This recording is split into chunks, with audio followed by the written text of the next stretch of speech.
চারিদিকে প্রলয়ঙ্কর জলরাশি গর্জন করছে। পায়ের নিচের ওই এক চিলতে বাঁধ ছাড়া আর কোথাও এক বিন্দু শুকনো মাটি নেই। মাথার ওপর ভাঙা আকাশটা যেন আজ ভেঙে পড়তে চাইছে।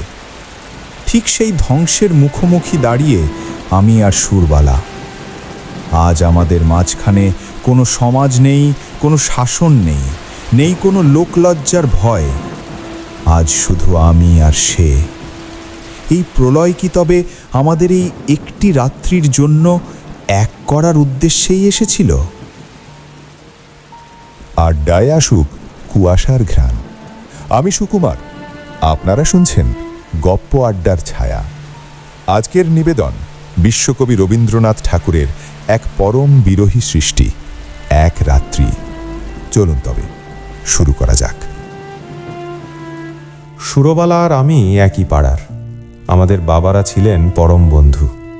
সেই ছোটবেলা থেকেই সবাই ধরে নিয়েছিল যে আমাদের বিয়েটা হবেই। সুরবালাকেও আমি নিজের অবধারিত সম্পত্তি বলে মনে করতাম। আমি ওকে শাসন করতাম, ও মুখ বুজে সহ্য করত। ও যেন আমার ছায়ার মতো ছিল। কতদিন পুকুর পাড়ে বসে আমরা বড় হওয়ার স্বপ্ন দেখেছি, কিন্তু সময় বড় নিষ্ঠুর। আমি কলকাতায় চলে এলাম পড়াশোনা করতে। বিয়ে ফেল করে যখন আমার মাথায় দেশোদ্ধারের ভূত চাপল, তখন আমি সুরবালাকে একদম ভুলে গেলাম। চিঠিপত্র বন্ধ হলো। সুরবালা তখন অনেক দূরে একাকী নিজের ভাগ্যকে মেনে নিচ্ছিল।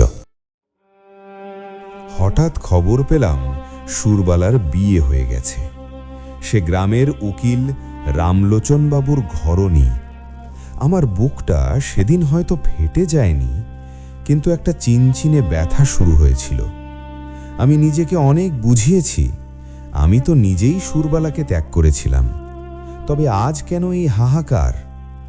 আমি তখন নোয়াখালীর এক সাধারণ মফস্বল স্কুলের সেকেন্ড মাস্টার। ভাগ্যের কি বিচিত্র গতি! আমার স্কুলের কাছেই রামলোচনবাবুর বাসা।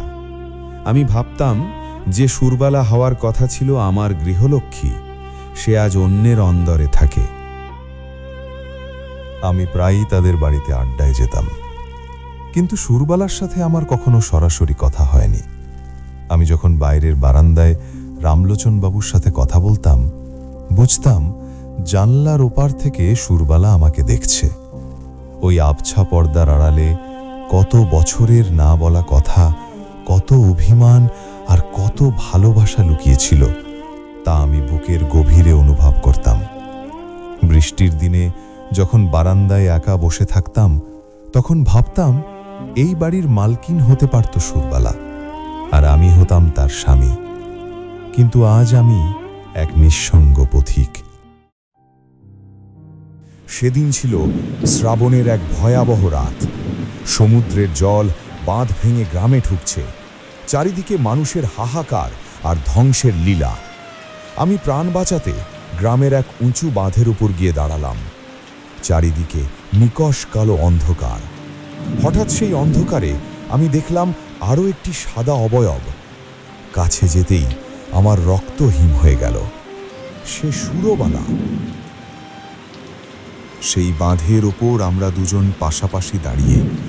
চারিদিকে প্রলয় নাচছে, পৃথিবী যেন তলিয়ে যাচ্ছে, কিন্তু আমাদের মধ্যে কোনো কথা নেই। আমাদের হাত একে অপরের স্পর্শ করেনি। অথচ সেই মুহূর্তে আমরা দুজনেই জানতাম এই বিশ্ব ব্রহ্মাণ্ডের সমস্ত নিয়ম আজ তুচ্ছ। এই একটিমাত্র রাতেই আমরা আমাদের সারা জীবনের সমস্ত বিরহ থেকে মুক্তি পেলাম।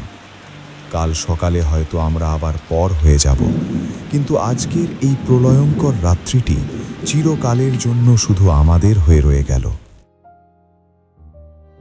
জীবন হয়তো আমাদের এক হতে দেয়নি, কিন্তু সেই এক রাত্রি আমাদের চিরকালের জন্য মিলিয়ে দিয়েছিল।